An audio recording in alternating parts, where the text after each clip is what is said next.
പഹൽഗാം ഭീകരാക്രമണത്തെ അപലപിച്ച് India Saudi സംയുക്ത പ്രസ്താവന. എല്ലാ രൂപങ്ങളിലുമുള്ള ഭീകരപ്രവർത്തനങ്ങളെയും ഒരുമിച്ച് നേരിടുമെന്നും പ്രധാനമന്ത്രി നരേന്ദ്രമോദിയും സൗദി കിരീടാവകാശി മുഹമ്മദ് ബിൻ സൽമാനും തമ്മിലുള്ള കൂടിക്കാഴ്ചയ്ക്ക് ശേഷമുള്ള സംയുക്ത പ്രസ്താവനയിൽ പറയുന്നു. ഭീകരതയെ ഏതെങ്കിലും പ്രത്യേക മതവുമായോ സംസ്കാരവുമായോ ബന്ധിപ്പിക്കാനുള്ള ശ്രമം പാടില്ലെന്നും പ്രസ്താവനയിലുണ്ട്. പ്രധാനമന്ത്രി നരേന്ദ്രമോദിയും സൗദി കിരീടാവകാശി മുഹമ്മദ് ബിൻ സൽമാൻ രാജകുമാരനും ഇന്നലെ ജിദ്ദയിൽ നടത്തിയ കൂടിക്കാഴ്ചയ്ക്ക് ശേഷമാണ് സംയുക്ത പ്രസ്താവന പുറത്തിറക്കിയത്.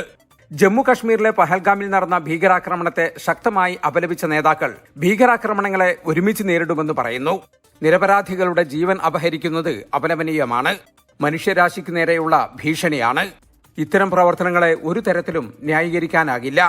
ഭീകരപ്രവർത്തനങ്ങളെ ഏതെങ്കിലും മതവുമായോ സംസ്കാരവുമായോ ബന്ധിപ്പിക്കാൻ പാടില്ല. ഭീകരവാദികൾക്ക് ധനസഹായം ലഭിക്കുന്നതിനെ ഒരുമിച്ച് നേരിടും. കുറ്റവാളികളെ നിയമത്തിന് മുന്നിൽ കൊണ്ടുവരാൻ സഹകരിക്കും.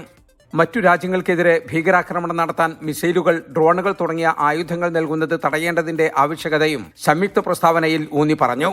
പഹൽഗാം ഭീകരാക്രമണത്തിന്റെ പശ്ചാത്തലത്തിൽ 2 ദിവസത്തെ സൗദി സന്ദർശനം വെട്ടിച്ചുരുക്കി ഇന്നലെ രാത്രിയാണ് പ്രധാനമന്ത്രി നാട്ടിലേക്ക് തിരിച്ചത്. ജലീൽ കണ്ണമംഗലം, 24 ജിദ്ദ.